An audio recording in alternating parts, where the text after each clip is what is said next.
Three Corners is just your average small town, standing on the banks of a flood-prone river with a large pub anchoring the village at a once famous three-way intersection. Now it's simply convenient, as people chase the country dream, the country lifestyle, just not the unceasing agricultural workload. Population 2,000-ish.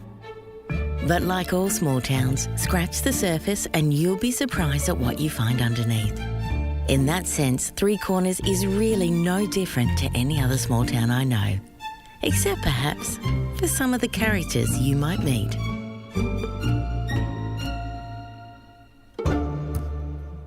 The Memory Attic.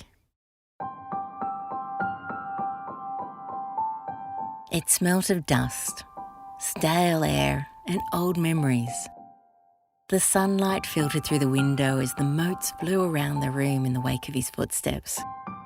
Once, it was empty. A room of promises, a study, a nursery, a sewing room, guest room, and now, storage. Initially, it was organised, but over the years, things got moved around, reordered, plundered, and added to. He spotted now a collection of his daughter's paintings, and he could almost swear that they weren't there last time. But his memory has been playing tricks on him lately.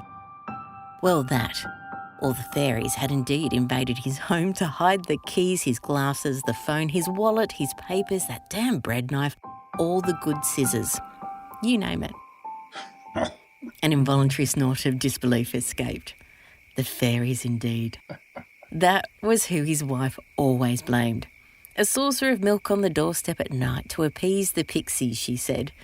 More like an excuse to feed the neighbourhood cats. He shuffled forward across the boards, squeezing through the tiny gaps in the cardboard box stacks till he got to the smaller collection under the window. He sneezed. Twice. Disturbing another layer of dust that flew up, making his eyes water. What did he come up here for again? Never mind. Seeing he was here, maybe it was time to sort this stuff out. Besides, with his wife's latest club currently in session below in the lounge, the attic made for a marvellous sanctuary.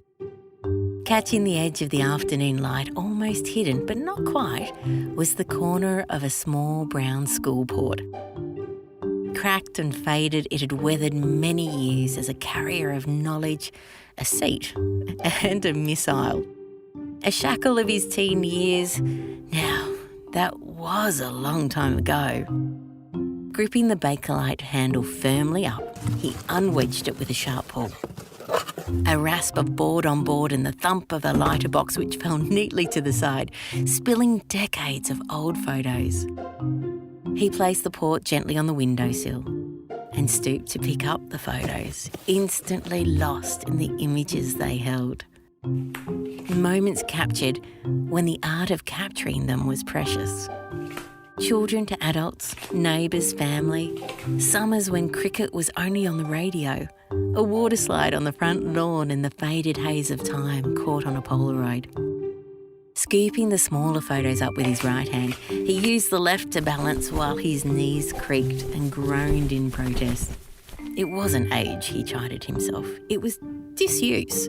He ought to move about more. He thought back to rugby, football, basketball and cricket, flinging himself into the game without a care in the world, body and soul in the pursuit of fun.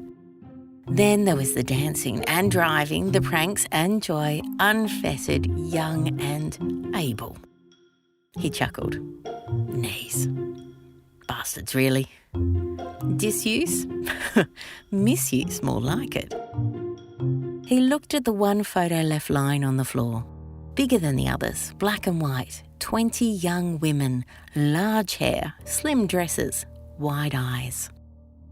A class, perhaps? Graduates? He searched each face carefully, looking for a clue. He lingered over the details, the optimism, the expectation, bracelets, necklaces, no earrings, but engagement rings were there. No one was brought to mind though, nothing familiar. Drifting back to the window, he looked out over his yard and into the next. Orderly rows of suburbia.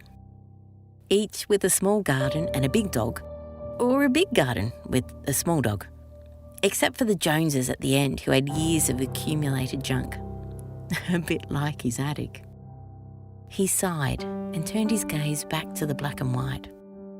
Turning it over, he read Graduating Class of 63, his wife's class. He looked back at the bright faces again. Where was she? Faint and faded pencil pointed out individuals.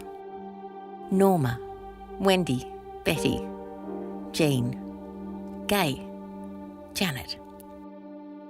Janet? His Janet? Yes, there she was. The girl he fell in love with.